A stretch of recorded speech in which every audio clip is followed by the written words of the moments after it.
এখন আপনি নিজের প্রশ্ন করেন, একটা মাত্র সূর্য দিয়া সারা পৃথিবীর সব ধর্মের লোকদেরকে যদি আল্লাহ তাপ দিতে পারে, আলো দিতে পারে, তাহলে একটা মাত্র কোরআন দিয়া সারা পৃথিবীর মানুষগুলোকে পরিচালিত করার ক্ষমতা আমার আল্লাহর আছে না নাই? চিল্লায় বলো, আছে না নাই? সেই কোরআনের পক্ষে থাকতে রাজি আছেন মুসলমান? দুই হাত উঁচু করে আমার আল্লাহকে দেখায় দেন।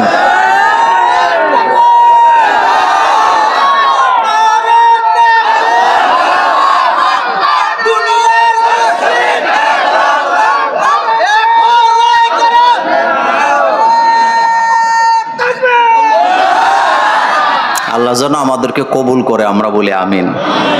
হযরত সুলাইমান আলাইহিস সালাম রাষ্ট্র চালায় নাই? কথা কন না কেন? রাষ্ট্র চালাইছে? হযরত ইসুফ আলাইহিস সালাম রাষ্ট্র চালায় নাই? মুহাম্মদ সাল্লাল্লাহু আলাইহি ওয়াসাল্লাম চালায় নাই? তাহলে আমরা চালাইলে দোষ কি? আসেন কোরআনের জন্য এক হই। কোরআনের জন্য আমাদের মধ্যে দল থাকবে, বিভিন্ন দল, কিন্তু যেখানে ইসলাম সেখানে কয় দল? নামাজে কয় দল? ইকামতে কয় দল? আল্লাহর নবী নামাজের ইকামতের পরে বলতেন, ইস্তাউ ইতাদিলু আকিমু সুফুফাকুম ওয়া তারাসু ওয়া সুদ্দুল খালাল। আর আমার দেশের হুজুররা কো মোবাইল বন্ধ করেন। আপনাদের এলাকায় বলে মোবাইল বন্ধ করেন, বললে গুনাহ হবে, এটা কিন্তু বলি নাই, পেছ লাগায়েন না। কিন্তু রাসূল সাল্লাল্লাহু আলাইহি ওয়াসাল্লাম কি বলতেন? কাঁধে কাঁধ মিলাইয়া দাঁড়াও, সোজা হয়ে দাঁড়াও, কাতার সোজা করো, কাতার বাঁকা করে দাঁড়ানো। হযরত আবু হুরায়রা রাদিয়াল্লাহু তাআলা আনহু বলেন, আমরা যখন নামাজ আদায় করতাম এমন ভাবে কাঁধে কাঁধ মিলাইয়া দাঁড়াইতাম, আমাদের জামার দুই পাশ থেকে ছিঁড়ে যেত। আর আমরা বর্তমানে নামাজ পড়ে একজনের গায়ের সাথে আরেকজনকে লাগতেও দেয় না, লাগলে এভাবে ধাক্কা মারে। কথা কন না কেন? আসেনি আসেনি? কি নামাজি হইছে, কি নামাজি! আমি সিরাজগঞ্জের এক জায়গায় গেলাম, গত বছরের আগের বছরের ঘটনা। তো একটা মসজিদে নামাজ পড়তে ঢুকছি, অনেক পুরানো মসজিদ নাকি, এটা 300-400 বছর আগের মসজিদ। তো আমি তাদের প্রধান বক্তা, আমি গেছি মাগরিবের নামাজ পড়ার জন্য ওদের মসজিদে। লোকেরা তো আর আমাকে খেয়াল করে না, ইমাম সাহেব আমাকে নিয়ে গেছে ওখানে। তা আমি ইমাম সাহেবের পেছনে বসছি, পেছন থেকে একজন লোক, লম্বা লোক একটা আইসা আমারে এমন জোরে আমাকে এবং আমার পাশের লোকের ধাক্কা দিয়ে উনি এখানে বসছে। তা আমি হাসি দিয়ে বললাম, ভাই আপনি বোধহয় এলাকার নেতা। কই বুঝলেন কেমনে? আমি কই যে ধাক্কা দেওয়ার নমুনায় বুঝলাম। তো ইমাম সাহেব তো আমার দিকে তাকায়, একবার ওনার দিকে তাকায়, কারণ ইমাম সাহেব তো নেতারও কিছু বলতে পারতেছে না, আমারও কিছু বলতে পারতেছে না, কারণ নেতারে কিছু বললে চাকরি থাকবে না। আর আমাকে তো লজ্জা পাইতেছে, আর আমিও বুঝতেছি ইমাম সাহেব এখানে কি অসহায়। আমি যখন বললাম যে আপনার ধাক্কার নমুনায় বুঝছি আপনি এলাকার বড় নেতা, এবার ইমাম সাহেব কয়, ভাই এটাই তো আমাদের প্রধান বক্তা। এখন ওইটা হাত ধরে কয়, হুজুর কেমন আছেন? আমি কই ভালো আছি। কয়, হুজুর দেখেন এটা আবার মাহফিলে কইেন না। এরকমের নেতা আসিল নি? কথা কন না কেন? এখন কই? ঢাকার গাজীপুরে এক মাহফিল, প্রধান অতিথি আমার আগে বক্তৃতা দিতেছেন, উনি এখন নাই দেশে, আমি বলবো না, সংসদ সদস্য ছিলেন। তো উনি আমার এই পাশে দাঁড়ায় বক্তৃতা দিতেছে, আমাদেরকে বলতেছে, হুজুর মাহফিলে কোনো রাজনীতি ওয়াজ করেন না, মাহফিলে রাষ্ট্র নিয়ে আপনারা কথা বললেন না, আমরা ইসলাম শান্তির ধর্ম, আমরা মিলেমিশে থাকবো। তার মানে উনি আমাকে সবক দিতেছে কিভাবে ওয়াজটা করতে হবে। তা আমি হইলাম, আমি মোল্লা মানু, মোল্লাগিরি করে খাই, আমি শুধু খুঁজতেছি ওনার দুর্বল পয়েন্ট কোনটা আছে। খুঁজতে খুঁজতে দেখি বাম পকেটের ভিতরে একটা সিগারেটের প্যাকেট দেখা যায়। কিসের প্যাকেট? আচ্ছা আপনারা বলেন তো, আপনাদের মাহফিলের প্রধান বক্তা আসছে একজন, উনি কি ওনার শিক্ষায় আকীদায় ওয়াজ করবে না প্রধান বক্তার কথা মতো, প্রধান অতিথির কথা মতো ওয়াজ করবে? কিন্তু উনি আমারে সবক দিচ্ছে, এই ওয়াজ করণ যেত না। তা আমার এত ঠেকাও নাই। এখন যখন পকেটে সিগারেটের প্যাকেট দেখছি, আমি ডান হাত দিয়ে ওনার ওই পকেটের মধ্যে সিগারেটের প্যাকেটটা এমনি টিপ দিয়ে ধরছি। ধরার পরে এখন উনি মাইকটা হাতের থেকে দূরে নিয়ে আমার কানে কানে বলতেছে, মোল্লা ভাই আল্লাহর দোয়াই লাগে বেইজ্জতি করেন না। আমি মনে মনে বললাম, আমরা আপনাকে বেইজ্জতি করতে হবে না, যারা কোরআনের বিরুদ্ধে যায় আল্লাহ তাদেরকে বেইজ্জতি করে। পৃথিবীর ইতিহাসে যারাই নবীদের বিরুদ্ধে গেছে, নবীদের আকীদার বিরুদ্ধে গেছে, আল্লাহর আইনের বিরুদ্ধে অবস্থান নিয়েছেন, একটাও পৃথিবী থেকে ইজ্জত নিয়ে যেতে পারেন নাই। এ কথা কি আমার না আল্লাহর? চিল্লায় বলেন কার? বাংলাদেশে একটা প্রবাদ বাক্য আছে, হাতি গোড়া গেল তল, ছাগল কয় কত জল। মানে একটা খালের মধ্যে স্রোতে পানি চলতেছে, হাতি ডুবে যায়, ঘোড়াও ডুবে যায়, হাতি ঘোড়া টিকে না, কিন্তু ছাগল একটা আইসা বলতেছে এখানে আর কত জল হবে। ফেরাউনের মতো, নমরুদের মতো লোকেরা ইসলামের বিরুদ্ধে দাঁড়াইয়া টিকছে না, ধ্বংস হয়ে গেছে। তো আপনি কিভাবে দাঁড়াচ্ছেন? তারা তো আপনার তুলনায় হাতির চেয়ে আরো বড় ছিল। সুতরাং কোরআনের বিরুদ্ধে দাঁড়াইয়েন না, ইজ্জত নিয়ে কবরে যেতে পারবেন না।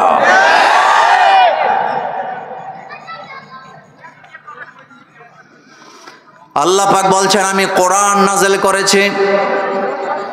وَإِن كُنتُمْ فِي رَيْبٍ مِّمَّا نَزَّلْنَا عَلَى عَبْدِنَا فَأْتُوا بِسُورَةٍ مِّن مِّثْلِهِ। আমি যে কোরআনটা নাযিল করছি তুমি বানাতে পারবা না। যদি আমার বান্দার প্রতি নাযিলকৃত কোরআন বা কিতাবের প্রতি যদি তুমি সন্দেহ করো, যাও তুমি কোরআনের সূরার মতো করে সূরা বানায় নিয়ে আসো। আল্লাহ পাক বলছেন, ফা ইল্লাম তাফআলু, যদি তোমরা না পারো, ইল্লাম তাফআলু, আমি জানি তোমরা সেটা পারবা না। কোরআনকে টক্কর দিতে পারে এমন সাহিত্যিকের জন্ম পৃথিবীতে হয় নাই। কোরআন যেমনটা নাজিল হয়েছে আজও সেভাবে আছে না? না। আপনাদের থানার নাম কি? অন্তর থেকে বলেন, রাসূলের উপরে যখনই কোরআন নাজিল হইতো রাসূল কি লুকাইতেন না প্রকাশ করে দিতেন? আবু লাহাবের 4টা ক্ষমতা ছিল, জোরে বলেন কয়টা? প্রশাসনিক ক্ষমতা, মিডিয়ার ক্ষমতা, অর্থের ক্ষমতা, লাঠিয়াল বাহিনী। কয়টা হয়েছে? রাসূলের সাথে দ্বন্দ্ব কোরআন নিয়ে, কোরআন পড়া যাবে না, বলা যাবে না। আবু লাহাবের এত ক্ষমতা, আবু লাহাবের ক্ষমতা তখন তুঙ্গে। এই অবস্থায় রাসূল কাবার চত্বরে আল্লাহ রাসূলের উপরে সূরা লাহাব নাযিল হলো। একটা সেকেন্ড রাসূল এই চিন্তা করেন নাই যে আবু লাহাবের এত ক্ষমতা, তার নামের নাম ধরে সূরা নাযিল হয়েছে, এটা তো এখন বলা যাবে না, বললে তো বিপদ আসবে। এক সেকেন্ড লুকায় নাই, নাযিল হওয়ার সাথে সাথে কাবার চত্বরে দাঁড়ায়া সূরা লাহাব শোনায় দিলেন। মুহাম্মাদুর রাসূলুল্লাহ সাল্লাল্লাহু আলাইহি ওয়াসাল্লাম। এই আয়াত দ্বারা প্রমাণ হয় আল্লাহর দায়রা হক কথা লুকাতে পারবে না। কোরআনের কথাগুলা সব জায়গায় বুক ফুলাইয়া বলার দরকার আছে না?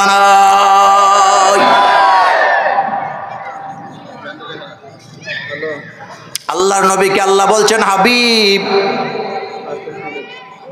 আপনার উপরে আমি যে কোরআন নাযিল করলাম, এই কোরআন আপনি মানুষের সামনে পড়বেন, তেলাওয়াত করে বুঝাবেন, মানুষকে ব্যাখ্যা করে জানায় দিবেন। আর ব্যাখ্যাটা কিভাবে করবেন এই শিক্ষাটা আমি আল্লাহ আপনাকে দিয়ে দিলাম। কে দিয়ে দিছেন? কোরআনের তাফসীর 4 ভাগে করা হয়। জোরে বলেন কয় ভাবে? 4 ভাবে করতে হয়। একটা হলো কোরআন থেকে কোরআনের তাফসীর, কোরআন দিয়ে কোরআনের তাফসীর। আরেকটা হলো তাফসীর বিস সুন্নাহ, রাসূল কারীম সাল্লাল্লাহু আলাইহি ওয়াসাল্লাম যেভাবে ব্যাখ্যা করেছেন সেভাবে ব্যাখ্যা করা। আরেকটা হলো সাহাবায়ে কেরাম যেভাবে তাফসীর করেছেন রাসূলুল্লাহর কাছ থেকে শুনে শুনে সেইভাবে করে ব্যাখ্যা করা। সুবহানাল্লাহ পড়েন। কিয়ামত পর্যন্ত কোরআনের ভিতরে বানায়া কোনো কথা বলার সুযোগ আমাদের নেই। আছে নাকি? বলেন আছে নাকি? নেই। তা আসেন সেই কোরআনটা যেন আমাদের জীবনের সাথে যেন লেগে থাকে। কোরআনই একমাত্র কিতাব, তেলাওয়াত করলে এক অক্ষরে কয় নাকি বলেন তো? এখন আপনাদের চাপাই, এটা চাপাই তো না, চাপাইয়ের ভাইয়েরা একটা কথা বলেন তো, ফেরাউন কি ভালো মানুষ না খারাপ মানুষ? আসতে কইছেন। ফেরাউন কি ভালো মানুষ? তো ফেরাউন শব্দটা কোরআনে আছে নাকি নাই? আসেনি? কোরআন পড়লে প্রতিয়োগ করে কয় নাকি? জোরে কর না। তো ফেরাউন শব্দটা কোরআন থেকে তেলাওয়াত করলে প্রতি অক্ষরে কয় নেকি? নাকি আসেনি? ওই যে বলতেছে নাই, আসেনি? হুজুররা কথা কর না কেন, আসেনি? এই কোরআন পড়লে প্রতি অক্ষরে 10 নেকি। কথাটা বোঝার জন্য বলি, একটু খেয়াল করেন। কোরআনের ভিতরে আল্লাহর নাম আছে। আল্লাহর নাম কোরআন থেকে যখন তেলাওয়াত করেন কোরআন হিসাবে প্রতি অক্ষরে 10 নেকি করে পাবেন। মুসা আলাইহিস সালামের নাম আছে, ঈসা আলাইহিস সালামের নাম আছে, ইব্রাহিম আলাইহিস সালামের নাম আছে, ঈসা আলাইহিস সালামের নাম আছে, মুহাম্মদ সাল্লাল্লাহু আলাইহি ওয়াসাল্লামের নাম আছে। তেলাওয়াত করবেন প্রতি অক্ষর অক্ষরে 10 নেকি পাবেন। কিন্তু আপনাদের কাছে জানতে চাই, কোরআনে তো ফেরাউনের নামও আছে, কিন্তু কোরআন থেকে তেলাওয়াত করার কারণে হোক ফেরাউন যতই খারাপ, কিন্তু তার নামটা তেলাওয়াত করলেও কোরআনের খাতিরে প্রতি অক্ষর অক্ষরে 10 নেকি আছে না? না। কালকে ফতুয়া দিয়েন যে মোল্লা নাজিম ভাই বলে গেছে ফেরাউনের নাম নিলেও সওয়াব। কারণ আমাদের দেশে মিডিয়া এখন এগুলোই চলে, একজনকে দিয়ে আরেকজনে কি লাগাই দেয়, ঝগড়া লাগায় কিনা? কোনো ঝগড়া নাই, কোনো ঝগড়া নাই। যারাই কালিমা পড়েছে তারা আমাদের ভাই, বলেন। যারা কালিমা পড়ছে তারা আমাদের কি ভাই। মান ক্বালা লা ইলাহা ইল্লাল্লাহ সুম্মা মাতা আলা যালিক ফাদাখালাল জান্নাহ। যে ব্যক্তি লা ইলাহা ইল্লাল্লাহ ঘোষণা দিল সে মারা যাবে, আল্লাহর জান্নাতে চলে যাবে। জান্নাত কে দেয়? এত আস্তে বললে হবে না। জান্নাত কে দেয়? আপনাকে যদি আল্লাহ জান্নাতি হিসাবে ঘোষণা করেন, দুনিয়ার আলেমরা আপনাকে ফতোয়া দিয়ে জাহান্নামে নেওয়ার কোনো সুযোগ নেই। আবার আল্লাহর আদালতে যদি আপনি জাহান্নামী হয়ে যান, কারো সুপারিশে জান্নাতে যাওয়ার আর কোনো সুযোগ নাই। আল্লাহ যেন আমাদের জন্য জান্নাতকে কবুল করেন, আমরা বলি আমিন। ছেলে মেয়েদেরকে কোরআন পড়াবার দরকার আছে না? না। যারা ছেলে মেয়েকে কোরআন পড়ায় না, তাদের ছেলে মেয়েরা তাদেরকে সম্মান করে না। আমি আমার জীবনের একটা বাস্তব অভিজ্ঞতা আপনাদের সাথে শেয়ার করি। একটা ছেলে সামনে এসএসসি পরীক্ষা দিবে, সে 5 ওয়াক্ত নামাজ মসজিদে পড়তো জামাতে, কিন্তু সামনে পরীক্ষা, তার মা বাপ এই উসিলায় আর মসজিদে যাইতে দেয় না। বলছে যে না, মসজিদে গেলে সময় লস হয়, সুতরাং রেজাল্ট খারাপ হবে, তুমি মসজিদে যাইতে পারবে না। আপনারা যারা এখানে বসে আছেন বলেন তো, নামাজ পড়লে রেজাল্ট খারাপ হয়? কিন্তু মা বাপ এইরকম চিন্তা। হঠাৎ একদিন আমার সাথে রাস্তায় দেখা, বললাম তুমি তো নামাজে আসো না। কয় হুজুর আব্বা আম্মা দেয় না। কেন? কয় তারা বলে আমার নাকি রেজাল্ট খারাপ হবে। আমি আর কিছু বলি নেই। 6-7 বছর পরে কুমিল্লা পুলিশ লাইনের সামনে ওই ছেলের বাবা আমার হাত ধরে কাঁদতেছে। বললাম আপনি কান্না করতেছেন কেন? আপনার ছেলের কি খবর? একটাই ছেলে, মেয়ে বোধহয় 2টা না কয়টা, আমার মনে নেই। পরে বলতেছে মোল্লা ভাই, ছেলেটা না নষ্ট হয়ে গেছে, এখন নেশা করে। আমি বললাম ভাইজান, ছেলে তো ছোটবেলা থেকে নামাজি ছিল, তো হইল কেমনে? কয় দেখেন, এসএসসি পরীক্ষার আগে রেজাল্ট ভালো করব এই চিন্তায় নামাজ থেকে বিরত রাখছি, এরপরে আর নামাজ যে ফাঁকি দিছে, নামাজ আর পড়ে নাই, পরে খারাপ বন্ধু বান্ধবের সাথে মিশতে মিশতে সে নিজেও খারাপ হয়ে গেছে। আমার মা বোনেরা যারা আজকে আসছো, আমার কথাগুলি শুনতেছো, মনোযোগ দিয়ে শুনে যাও। নামাজ পড়লে কখনো ছেলেদের রেজাল্ট খারাপ হবে না, মেয়েদের খারাপ রেজাল্ট হবে না। বরং পরীক্ষার পরে যদি ছেলে মেয়েরে কন্ট্রোল করতে না পারো, এসএসসি পরীক্ষার পরে 3টা মাস সুযোগ পাইয়া হাজার হাজার ছেলে মেয়ে গোমরা হয়ে যায়। এমন প্রমাণ আমাদের সমাজে হাজার হাজার আছে না? না।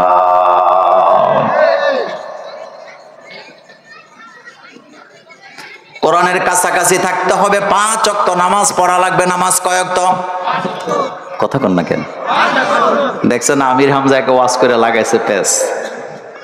বলছে খাদিজা রাদিয়াল্লাহু তাআলা আনহা নামাজও পড়ে নাই, রোজাও রাখে নাই, পর্দাও করে নাই।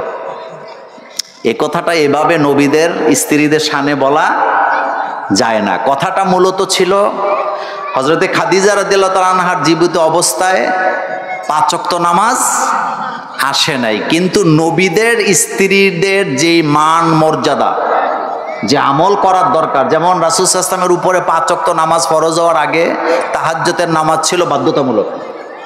কথা কন না কেন আপনারা? কোন নামাজ? আমাদেরকে সারা 5 ওয়াক্ত নামাজ আর কোন নবীর উম্মতের জন্য ছিল? রাসূল সাল্লাল্লাহু আলাইহি ওয়াসাল্লামের মেরাজের আগে 5 ওয়াক্ত নামাজ এভাবে ছিল না, কিন্তু নফল নামাজ পড়তেন, কোরআন তেলাওয়াত করতেন। তাহাজ্জুদের নামাজটা ছিল কি? বাধ্যতামূলক। তো খাদিজাতুল কুবরা রাদিয়াল্লাহু তাআলা আনহা তিনি কেমন নারী ছিলেন এটা আপনারা জানেন। হযরত আয়েশা সিদ্দিকা, আজকেও হাদিস পড়তেছিলাম একটু আগে মোবাইল থেকে, আম্মাজান আয়েশা সিদ্দিকা রাদিয়াল্লাহু তাআলা আনহা বলেন, আমি দুনিয়াতে একটা নারীকে ঈর্ষা করতাম, তার নাম হচ্ছে খাদিজাতুল কুবরা। কারণ রাসূলুল্লাহ সাল্লাল্লাহু আলাইহি ওয়াসাল্লাম এমন কোনো দিন নাই, এমন কোনো সময় নাই যেই সময়টাতে হযরতে খাদিজাকে রাসূল সাল্লাল্লাহু আলাইহি ওয়াসাল্লাম মিস করেন নাই, খাদিজার জন্য দোয়া করে নাই। আম্মা জান আয়েশা বলেন, আমি রাসূলকে খুঁজতেছিলাম, খুঁজতে খুঁজতে গোরস্থানের পাশে যা পাইলাম রাসূল সেখানে কেঁদে কেঁদে দোয়া করতেছে, আল্লাহ কিয়ামতের মাঠে আমি যেন আমার খাদিজার কথা বলে না যাই। আমি কিছুটা রাগ করলাম, রাসূলকে বললাম, রাসূল গো, খাদিজার কথা এত বেশি মনে করেন কারণ কি? রাসূল একটাই জবাব দিল, ও আমার আয়েশা শোনো, তোমরা আমার সুদিনের স্ত্রী, আমার খাদিজা আমার দুর্দিনের স্ত্রী। যেদিন মক্কায় আমার পা রাখার জায়গা ছিল না, আল্লাহর নবী হেরা গুহায় তাহান্নুজ করতেন। গৌতম বুদ্ধের ধ্যান করা আর রাসূলুল্লাহর তাহান্নুজ দুইটা এক জিনিস না। ইসলামের ভিতরে চোখ বন্ধ করে ধ্যান টেন করার কোনো সিস্টেম নাই, এটা গোমরাহি, এটা ভণ্ডামি। বুঝেন নাই কথা? ইসলামের ভিতরে গৌতম বুদ্ধের মতো পাহাড়ের উপরে বসে বসে চোখ বন্ধ করে থাকবেন কোনো সুযোগ নাই, কারণ ইসলামের প্রত্যেকটা ইবাদত চোখ খোলা রেখে করতে হবে, চোখ বন্ধ করে কোনো ইবাদত নাই।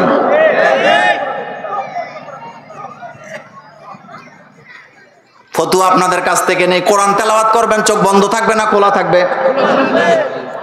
গরু জবে করবেন, কোরবানি করবেন, চোখ খোলা থাকবে না বন্ধ থাকবে? কথা কর না কেন? হজ করতে গেছেন, চোখ খোলা থাকবে না বন্ধ থাকবে? এমন কি জানাজা নামাজে গেছেন, চোখ খোলা থাকবে না বন্ধ থাকবে? নামাজ পড়তে গেছেন, চোখ খোলা থাকবে না বন্ধ থাকবে?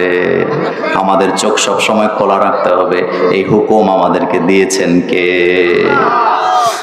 হযরতে খাদিজাতুল কুবরা রাদিয়াল্লাহু তাআলা আনহা, সেই রাসূলের জন্য যেই জায়গায় রাসূল তাহান্নুজ করেন হেরা গুহায়, 40 বছরের উপরে বয়স তখন তার। 40 বছরের বেশি বয়স হইলে নারীরা তো চলতেও পারে না ঠিক মতো। সেই মা খাদিজা ওই হেরা গুহায় রাসূলের জন্য খাবার রান্না করে, একবার দুইবার নয়, প্রতিদিন 2 বার উঠে 2 বার নামে। আর বাংলাদেশের হাজিরা সেখানে গেলে ভয়েতে ওই পাহাড়ে উঠতেও চায় না। আমি সেখানে জীবনে প্রথম গেছি 2005 সালে, তখন আমি আরো বুড়া আছিলাম। নাকি 2005-এ আমি আরো বুড়া আছিলাম? আমি তখন ছাত্র। 2005-এ প্রথম আমি হজ করেছি। আমি যখন হেরা গুহার নিচের পাহাড়ের নিচে গেলাম, আল্লাহর জাতের কসম করে বলে আমি চিন্তা করলাম যে আম্মাজান খাদিজাতুল কুবরা রাদিয়াল্লাহু তাআলা আনহা এত উঁচু পাহাড়ে রাসূলুল্লাহর জন্য 2 বার খাবার নিয়ে যায়, 2 বার নামে, কাজটা করলেন কিভাবে?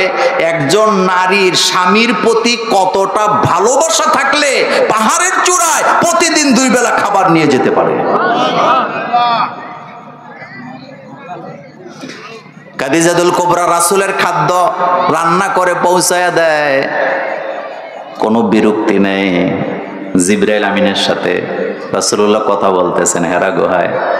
খাদিজাতুল কুবরা রাদিয়াল্লাহু তাআলা আনহা খাবারের বাটি নিয়ে পাহাড় বেয়ে বেয়ে রাসূলের দিকে যাচ্ছেন। হযরত জিব্রাইল দেখে ফেলছে খাদিজা আসতেছেন। এবার জিব্রাইল রাসূলকে বলতেছে, রাসূল আমি দেখতে পাচ্ছি খাদিজা আপনার জন্য খাবার নিয়ে আসতেছে, আমি চলে গেলাম, খাদিজাকে আপনি সময় দেন। সুবহানাল্লাহ পড়েন। আমি চলে গেলাম, খাদিজাকে আপনি কি দেন? তার মানে জিব্রাইল আমিন সুযোগ দিচ্ছেন রাসূল সাল্লাল্লাহু আলাইহি ওয়াসাল্লাম খাদিজার সাথে কথা বলবেন। আর আমার দেশে কিছু মা বাপ আছে ছেলেরে বিয়ে করাইয়া হোর বাইতে যাইতে দেয় না। আপনাদের এলাকায় আছে কিনা জানি না, আমাদের কুমিল্লায় মায়েরা বিয়ার পরেও ছেলেরে ওই আগের মতোই চায় যেভাবে আগে পাইছে বিয়ের আগে। আচ্ছা বলেন তো, একটা ছেলে যখন বিয়ে করে তখন তার স্ত্রীকে সময় দেওয়া লাগে নাকি লাগে না? কথা কন না কেন? আমাদের দেশের অবস্থা কি জানেন? নতুন নতুন বিয়ে করলে ছেলে যদি বিয়ের আগে 1 টাকাও না দেয়, ছেলে ভালো, দিলে দেখ না দিলে না দেখ। কিন্তু বিয়ের পরে যদি টাকা পয়সা একটু কম দেয় তাহলে দোষটা কার বলেন তো? হ্যাঁ, আপনারা কি আমার ভাষা বুঝেন? বিয়ের আগে যদি ছেলে টাকা পয়সা না দেয়, কামাই করে, কোনো সমস্যা নাই, ছেলে দিব ভবিষ্যতে।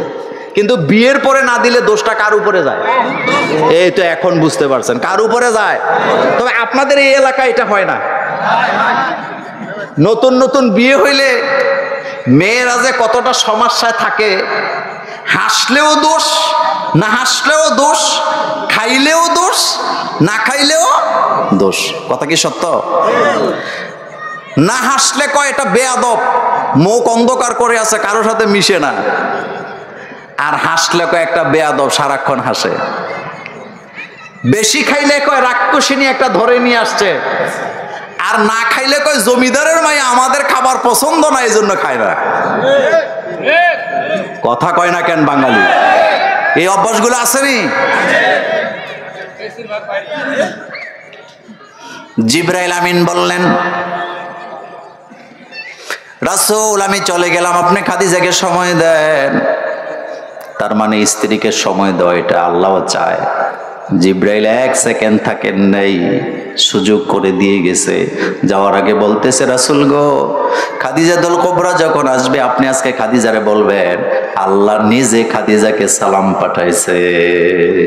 সুবহানাল্লাহ, আস্তে কর। কে সালাম পাঠাইছে?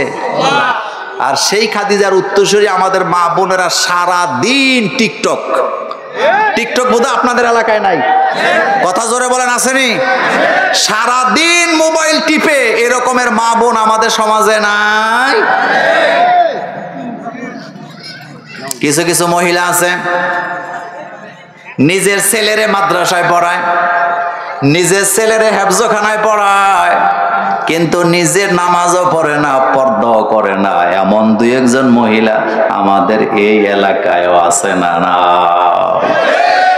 ছেলে কোথায় পড়ে কিন্তু নিজে নামাজ পড়ে না, ছেলে মাদ্রাসা পড়ায় কিন্তু পর্দা করে না। আপনি যদি জিজ্ঞেস করেন মোল্লা নাজিম ভাই বলে গেছে এমন নাকি আছে, এটা আপনি কেন করেন? ছেলেরে মাদ্রাসায় পড়াইছেন অথচ নিজে তো পর্দা করেন না, নামাজও পড়েন না। উনি দাঁত বেটকায় বলবে এই জন্য তো ছেলেরে মাদ্রাসায় দিছি, যাতে করে ছেলে কিয়ামতে সুপারিশ কইরা জান্নাতে নিতে পারে। পারবনি? এরকম সুযোগ আছে আমাদের দেশে? শাফায়াত মানে সুপারিশের হাদিসের আকীদাগুলি আমাদের মধ্যে সহি শুদ্ধতা নাই।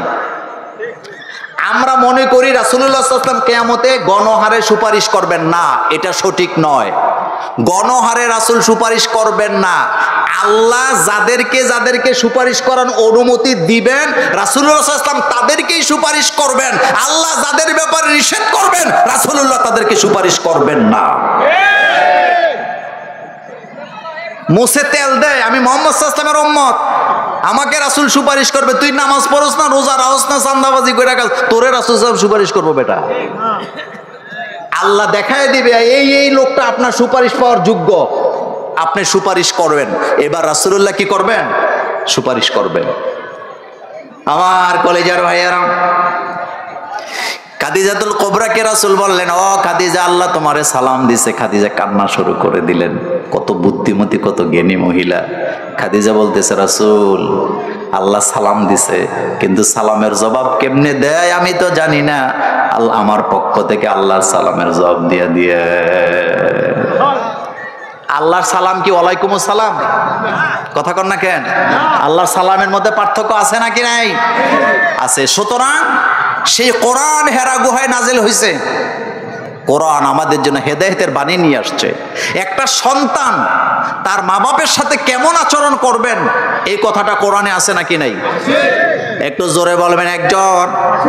একজন মালিক তার কর্মচারীর সাথে কেমন আচরণ করবে এই কথাটা কোরআনে আছে না নাই?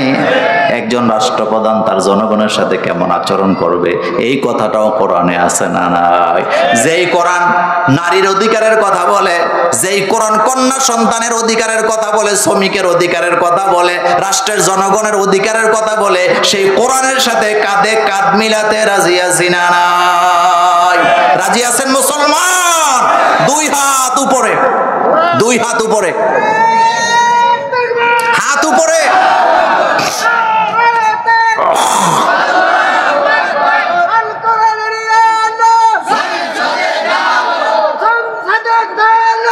আসেন আমাদের 3 নম্বর পয়েন্টে আমরা চলে যাই। আমরা মানুষ, বলেন তো আমরা কি? একটু জোরে বলবেন, আমরা কি? আমাদের ভুল হয় নাকি হয় না? ভুল ছাড়া কোনো মানুষ আছে না। রাসূল বলছেন কুল্লুকুম খাত্তা, তোমরা সবাই ভুল করো। ও খৈরুল খাত্তাইনা আত্তাইবুন, কিন্তু তোমাদের মধ্যে উত্তম সে ব্যক্তি যে ব্যক্তি ভুল করার পরে ক্ষমা চায় কার কাছে? আমাদের ভুল হয়, আমরা মানুষ, আমাদের কথা বলতে ভুল হয়, কাজ করতে ভুল হয়, চলার পথে ভুল হয়ে যায়, কিন্তু ভুলের জন্য ক্ষমা চাইতে হবে কার কাছে? আল্লাহ পাকের কাছে। আমাদেরকে আল্লাহ পাক অনেক যত্ন করে বানাইছেন। আসেন ওখান থেকে আমি 3 নাম্বার পয়েন্টটিতে আলোচনা করব যতটুকু যাওয়া যায়। আল্লাহ রাব্বুল আলামিন বলছেন, যারা পারেন আমার সাথে পড়েন, আউযু বিল্লাহি মিনাশ শাইতানির রাজীম, বিসমিল্লাহির রহমানির রহিম। ওয়া ইয ক্বালা রাব্বুকা লিল মালাইকাতি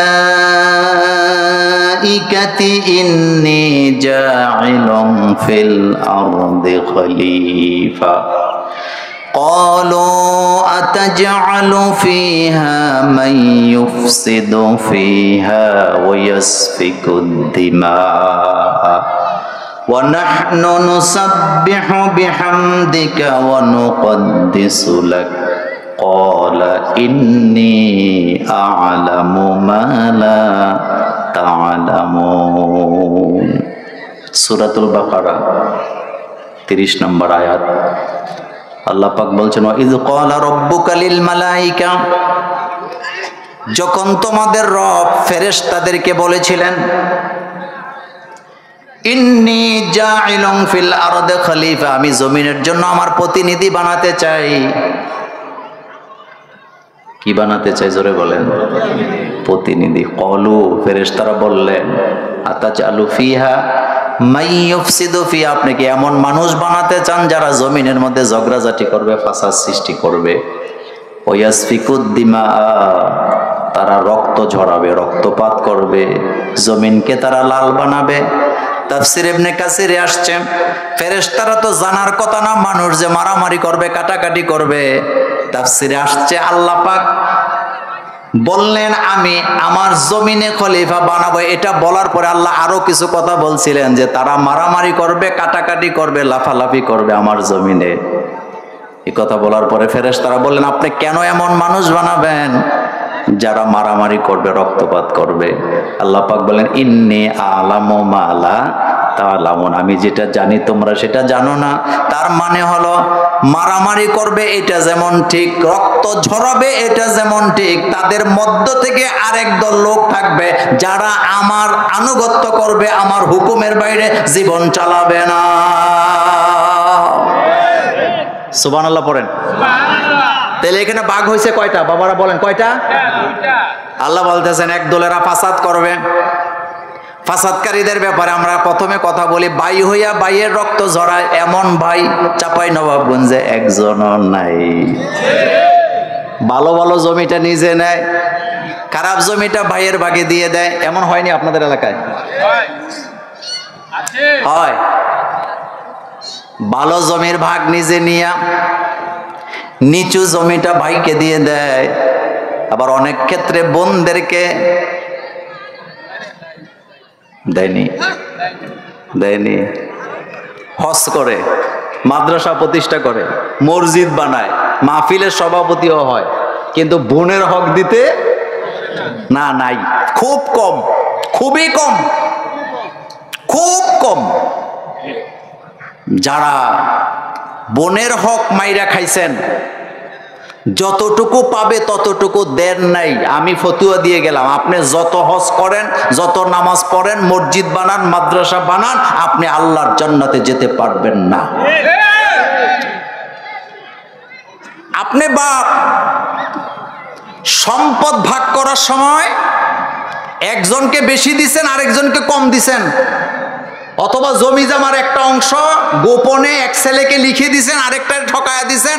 আপনি যত মসজিদ বানান, মাদ্রাসা বানান, হজ করেন, জাকাত দেন, রোজা রাখেন, আমি মোল্লা নাজিম ফতুয়া দিয়ে গেলাম, আপনি আল্লাহর জান্নাতে যেতে পারবেন না। কারণ এই কথা কার? আল্লাহ পাকের। কোন সন্তানকে আপনি বাপ হিসাবে ঠকাতে পারবেন না। হযরত নোমান ইবনে বশির রাদিয়াল্লাহু তাআলা রাসূলের দরবারে যায়, বলেন রাসূল, আমি আমার সন্তানকে কিছু সম্পদ দিতে চাই। রাসূল বললেন, তোমার কি আর কোনো ছেলে মেয়ে নাই? কয়েক হ্যাঁ হুজুর, আমার তো আরো ছেলে মেয়ে আছে। আল্লাহর নবী বললেন, একজনকে দেওয়া যাবে না, সকলকে সমানভাবে দিতে হবে। এটা কারা? ঘর ভাগ করার সময় ভাইয়েরা নিয়ে যায়, বাড়িটা ভাগ করার সময় ভাইয়েরা নিয়ে যায়। বাংলাদেশে জরিপ করে দেখেন 90%-এর উপরে নয়, 99% লোকেরা বাড়ি থেকে, ঘর থেকে বোনদেরকে বঞ্চিত করে। এমন টুপিওয়ালা, দাড়িওয়ালা, আমার মতো মৌলবীওয়ালাও আছে নাকি না? আমাদের দেশে ফতুয়া দেয়, বোনেরা নাকি বাপের বাড়ি পাবে না, বোনেরা নাকি বাপের ঘর পাবে না, বোনেরা নাকি বাপের বাগান পাবে না। এই ফতুয়া আপনারে শিখাই লোকেরায়। বাবার টোটাল সম্পত্তিতে মেয়েদের ভাগ আছে নাকি নাই? সবাই তো স্বীকার করে না, আছে নাকি নাই? ফাঁকি দেওয়ার কোনো সুযোগ আসেনি? ফাঁকি দিবেন, নামাজ রোজা করে জান্নাতে যেতে পারবেন না।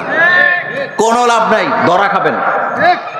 কোনো লাভ নাই। মাদ্রাসা বানাবেন, মসজিদ বানাবেন, মাহফিল করাবেন, আমি আল্লাহর জাতের কসম করে বলি, হাশরের ময়দানে আপনি আসামি হয়ে যাবেন। কিছু কিছু ভাই আছে, বোনরা বেড়াইতে আসলে এক বেলা ঠিক মতো খাবারও খাওয়াইতে চায় না, তাদের ঘরে বরকত থাকে না। কিন্তু যে সমস্ত ভাইয়েরা বোনদেরকে খাওয়ায়, তাদের ঘরে রিজিকের বরকতের অভাব নাই। কারণ রাসূল বলছেন, তোমার বাড়িতে যখন মেহমান আসে, সে তার বরকত নিয়ে, রিজিক নিয়ে তোমার বাড়িতে হাজির হয়। আপনারা দেখবেন, যেই মাসে আপনার বাড়িতে মেহমান বেশি, মেহমানকে আপনারা কি বলেন? মেহমান বলেন। আপনি দেখবেন, যেই মাসে আপনাদের বাড়িতে মেহমান বেশি, ওই মাসে কামাই রুজিতে বরকত বেশি। কথা ঠিক নেই? আবার দেখবেন, যেই ভাই বোনদেরকে খাওয়ায়, ভাগ্নিদেরকে খাওয়ায়, ভাগ্নাকে খাওয়ায়, ফুফুদেরকে খাওয়ায়, দেখবেন তার ঘরে বরকতের অভাব নাই, লাইট জ্বলে, আলো জ্বলে। আর যে বোনদেরকে খাওয়ায় না, ভাইদেরকে কি বলে, ভাগ্নিদেরকে খাওয়ায় না, ফুফুদেরকে খাওয়ায় না, বোনের জামাইদেরকে খাওয়ায় না, তার ঘরে বরকতও নাই, ঠিক মতো চিকিৎসাটাও চলে না। কারণ প্রত্যেকটা মানুষকে রিজিক দিয়া পাঠায় কে? আল্লাহ। তো সেদিকে গেলাম না, আমি কথা বলতেছিলাম সূরাতুল বাকারার 30 নম্বর আয়াত থেকে। আল্লাহ পাক বলেন, ফেরেশতারা বললেন, আতাজআলু ফিহা, আপনি কি এমন জাতিকে বানাবেন জমিনে, মাইয়ুফসিদু ফিহা ওয়া ইয়াসফিকুদ দিমা, যারা নিজেরা মারামারি করবে, ফাসাদ করবে, রক্তপাত করবে। তারা আরেকটু বললেন, নাহনু নুসাব্বিহু বিহামদিকা ওয়া নুকদ্দিসু লাক, আমরাই তো তাসবিহ করি, আমরাই তো প্রশংসা করি, আমরাই তো আপনার গুণকীর্তন করি। আল্লাহ পাক বললেন, ক্বালা ইন্নী আ'লামু মা লা তা'লামুন, আমি যেটা জানি তোমরা সেটা জানো না। কারণ মানুষদের মধ্যে একদল মানুষ মারামারি করবে, রক্তপাত করবে, কিন্তু আরেক দল মানুষ আমার ইবাদতে মগ্ন থাকবে, আমাকে নিয়ে জিকির ফিকির করবে, তারা এদিক সেদিক নজর দিবে না। তাইলে বোঝা গেল, সব মানুষ খারাপ না, পৃথিবীতে সব মানুষ কি না খারাপ না, ভালো মানুষের সংখ্যাটা বেশি। আপনি যদি গণেন তাইলে দেখবেন। এখন আসেন, আমার প্রশ্ন হলো এখান থেকে, আল্লাহ পাক জমিন বানাইছে আগে নাকি মানুষ বানাইছে আগে?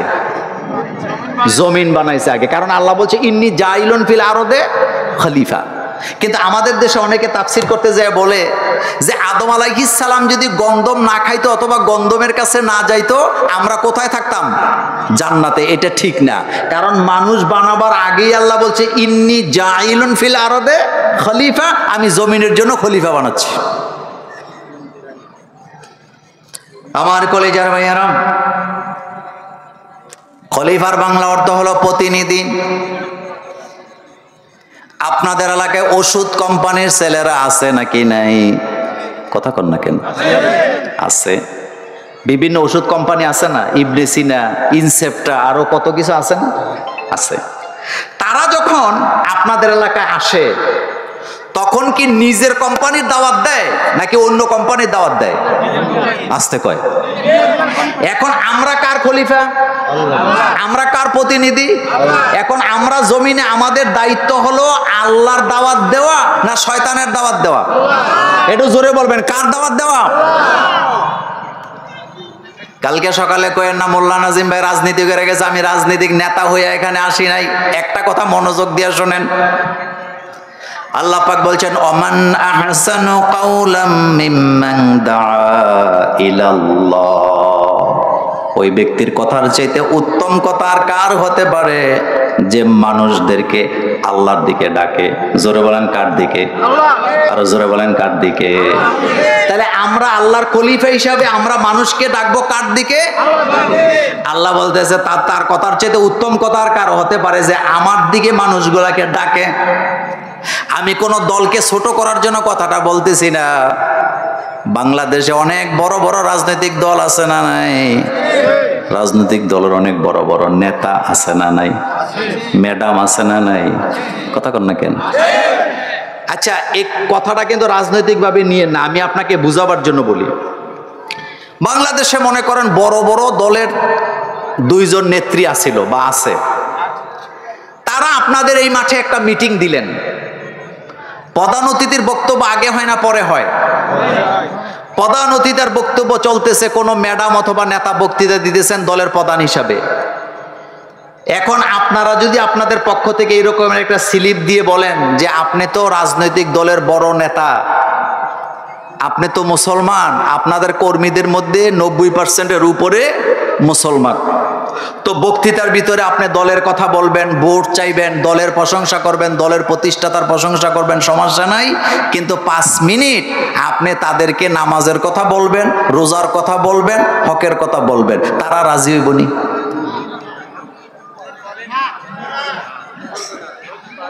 আপনারা কি আমার ভাষা বুঝেন? রাজি হইব? এত আস্তে কোন কেন? আপনারা ভয় পাইতেছেন নাকি? আমি কি কারোর গালি দিতেছি? তো এত ভয়ে ভয়ে কেন? রাজি হবে? রাজি করাইতে পারবেন? কেন বলবে না? কারণ তিনি আল্লাহর প্রতিনিধিত্ব করতে চায় না, যার কারণে বলে না। এই কথাটা এই জন্য বললাম, আমরা আল্লাহর খলিফা, আল্লাহর দিকেই মানুষকে ডাকতে হবে, কল্যাণের দিকেই ডাকতে হবে, কোরআনের দিকেই ডাকতে হবে। এর বিকল্প কোনো পথে মানুষকে ডাকা যাবে না। এই কথাটাই আল্লাহ বলছেন ওমান আহসানু কাওলাম মিম্মান দাআ ইলাল্লাহ ওয়া আমিলা সলিহান ওয়া ক্বালা ইন্নানি মিনাল মুসলিমিন। তাহলে বোঝা গেল আল্লাহর দিকে যারা ডাকে তারাই হলো মুসলমান। আমার কলিজার ভাইয়েরা, যারা কালিমা পড়ে তারা আমাদের ভাই। এই কোরআনের দাওয়াতের ব্যাপারে, ইসলামের দাওয়াতের ব্যাপারে কাঁধে কাঁধ মিলাতে রাজি আছি না নাই? চিল্লায় বলেন আমরা কার খলিফা? আরো জোরে বলেন কার খলিফা? সুতরাং আমরা যতদিন পৃথিবীতে বেঁচে থাকবো আল্লাহর দিকে, রাসূলের সুন্নাহর দিকে মানুষকে আহ্বান করে যাব। এটা আমাদের দায়িত্ব, এটা আমাদের নারী পুরুষ প্রত্যেকের দায়িত্ব। মা বোনেরা যারা আসছেন, আপনাদেরকে বলে দিয়ে যাই, আপনার ঘরটাকে আপনি ইসলামের একটা দুর্গ বানাবেন। আপনার ঘর থেকে যেন ইসলামের গন্ধ আসে, আপনার ঘর থেকে যেন বিসমিল্লাহর শব্দের আওয়াজ আসে, ইনশাআল্লাহ শব্দের আওয়াজ আসে, মুহাম্মদ সাল্লাল্লাহু আলাইহি ওয়াসাল্লামের দুরুদের আওয়াজ আসে। আপনার ঘরের বাচ্চারা যেন কথায় কথায় ইনশাআল্লাহ, বিসমিল্লাহ, আলহামদুলিল্লাহ, মাশাআল্লাহ, সুবহানাল্লাহ শব্দগুলো যেন উচ্চারণ করে। অতে কি অজগর হবে নাকি অতে আজান হবে? কথা কন না কেন? অতে অজু হবে না অজগর হবে? অজু হবে। বলেন কি হবে? অজগর আমরা এমনিতেই চিনি, অজগর দেখলে মানুষ দুধ দেয়। আমাদের কাজ হলো আমাদের ছেলে মেয়েরা, শেষ কথা বলি, মায়েরা বোনেরা যারা আসছেন, 5টা শব্দ আজকে দিয়ে যাই।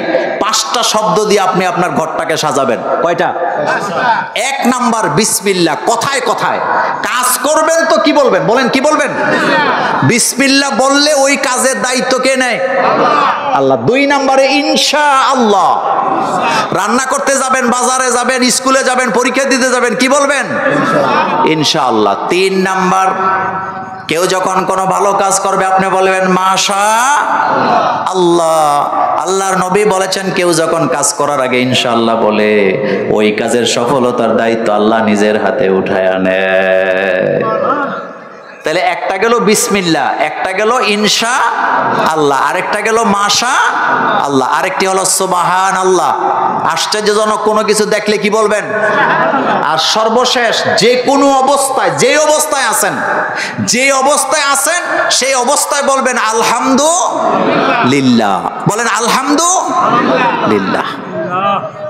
একটা লোক, তার 2টা হাত নাই, কাঁদতেছে, বলতেছে আল্লাহ তুমি আমার 2টা হাত দিলা না, হাত যদি দিতে আমি কত কাজ করতাম। হাঁটতে হাঁটতে সামনের দিকে একটা বাজারে মরে গেছে, যাইয়া দেখে একটা ভিক্ষুক পড়ে আছে, তার 2টা হাতও নাই, 2টা পাও নাই। এটা দেখার পরে আকাশের দিকে তাকায় বলতেছে আল্লাহ আমি আমার কথা তুলে নিলাম, তুমি আমার প্রতি রাগ করো না। আমি মনে করছিলাম আমার 2টা হাত নাই, কিন্তু তোমার আরেক বান্দার তো হাতও নাই, পাও নাই। আপনারা এখানে যারা বসে আছেন, আমি নিশ্চিত আপনাদের সবার অন্তত বাড়ির জায়গাটা আছে নাকি নাই? কথা আসতে কোন কেন? আছে নাকি নাই? পৃথিবীতে, এই পৃথিবীতে প্রায় 15 কোটি মানুষ আছে যাদের কোনো বাড়ি নাই, ঘর নাই, ঠিকানা নাই। আপনার বাড়ি আছে নি? ঠিকানা আছে নি? এমনকি আপনার একটা আইডি কার্ড আছে, আপনি বাংলাদেশের নাগরিক। পৃথিবীতে এমনও কোটি কোটি মানুষ আছে যাদের আইডি কার্ডও নাই, তাদের নাগরিকত্বও নাই, তারা কোন দেশের নাগরিক এটাও তারা জানে না। এই জায়গাতে আমি ভালো আছি না খারাপ আছি? তাহলে আমার মাথাটা নত হওয়া দরকার কার কাছে? শেষ কথা বলি, রাজনৈতিক কারণে নিজেদের মধ্যে নিজেরা মারামারি করবেন না। রাজনৈতিক নেতা আমারে জান্নাতও দিতে পারবে না, জাহান্নাম থেকে বাঁচাতেও পারবে না। আমাকে জান্নাত জাহান্নাম দিবে কে? আমার রাজনীতি যদি আমি অন্য আকীদায় বিশ্বাস করি, এটা রাজনীতির জায়গায় থাকবে, কিন্তু আমার কোনো আচার আচরণ, কাজে কর্মে আমার যেন কথাবার্তা, আচার আচরণ যেন ইসলামের বিরুদ্ধে, কোরআনের বিরুদ্ধে চলে না যায়। 5 ওয়াক্ত নামাজ বা জামাত মসজিদে যায় পড়বেন। রাজি আছেন? কথা বলেন, রাজি আছেন? ইসলামের জন্য আমরা কয় দল? একদল। জানাজা যখন হবে আমরা সবাই কাঁধে কাঁধ মিলাইয়া জানাজা পড়ব, সবাইকে ভালোবাসবো, সবার জন্য সবাই তরে থাকবো, আমরা কাউকে শত্রু বানাবো না। আল্লাহ যেন আমাদেরকে কবুল করেন, আমরা বলি আমিন।